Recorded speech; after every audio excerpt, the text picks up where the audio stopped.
a gente tinha já 4 meses de desmando, uma ausência de planejamento estratégico, de qualquer direcionamento, de várias polêmicas, ou seja, um monte de ideologia, um monte de fumaça, mas nada de concreto de fato. E o corte exagerado de bolsas e de recursos para a pesquisa e o ensino superior no Brasil, que foi o que motivou aquela grande movimentação nacional no início do ano.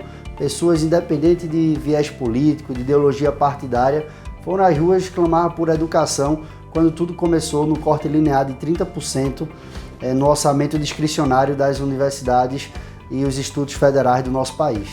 E a Comex se mostrou muito importante nesse ano, porque ao visitar as secretarias do MEC, autarquias, órgãos, fazer requerimentos de informação, fazer audiências, a gente pôde entender a fundo, nas áreas mais importantes, o que estava acontecendo. E com esse relatório a gente tem um documento concreto, que não é resultado de uma fala, de uma notícia, mas sim de um trabalho profundo de pesquisa, de conversas, de análise, mostrando quão pouco avançamos esse ano.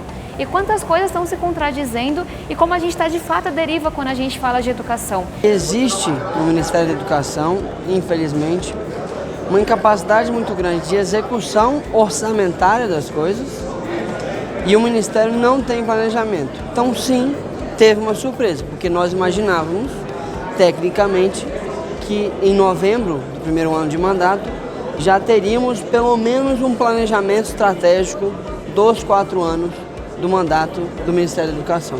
Tomamos um cuidado muito grande para não colocar nenhuma avaliação política do comportamento, nem do ministro, nem dos secretários, etc., porque a função da Comex é avaliar em termos de fiscalização, ou seja, o mérito, né, o que foi feito, como foi feito e quanto foi gasto para que essas coisas fossem feitas.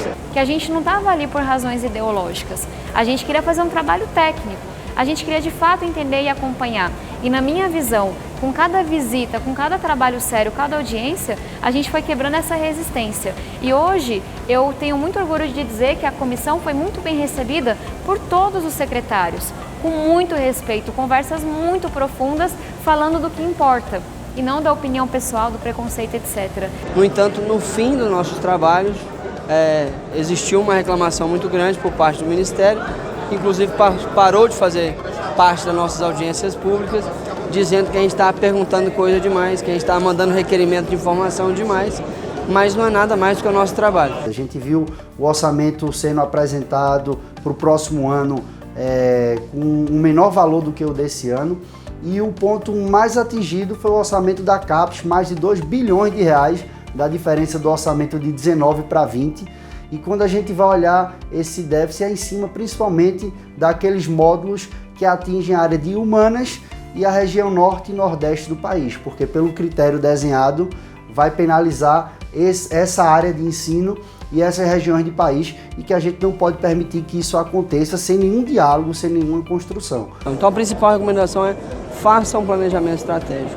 Depois disso, naturalmente, execute esse planejamento de forma a cooperar com os entes federativos, porque a educação ela tem que ser feita de forma coordenada com estados e municípios, porque ela acontece na ponta, ela acontece na cidade, né? Então, se não tiver uma coordenação federativa, vai complicar muito. A Comex ela deixa um legado muito positivo aqui na Câmara, por algumas razões. Primeiro, ela relembra aos deputados e ao Congresso como um todo que é nosso papel fiscalizar, acompanhar cada ministro, cada ministério. Não é uma questão de escolha de luxo, a Constituição fala que a gente está aqui não só para legislar, mas para representar e para fiscalizar. E eu acho que a gente encontrou um modelo muito inovador, que funciona na prática de acompanhamento de um ministério tão relevante como o da educação. E eu tenho certeza que esse relatório da comissão externa vai balizar não só as ações dentro da Câmara, mas ações relevantes de indicação para o Ministério, que se o Ministério tiver algum juízo, vai cumprir porque é em favor do Brasil.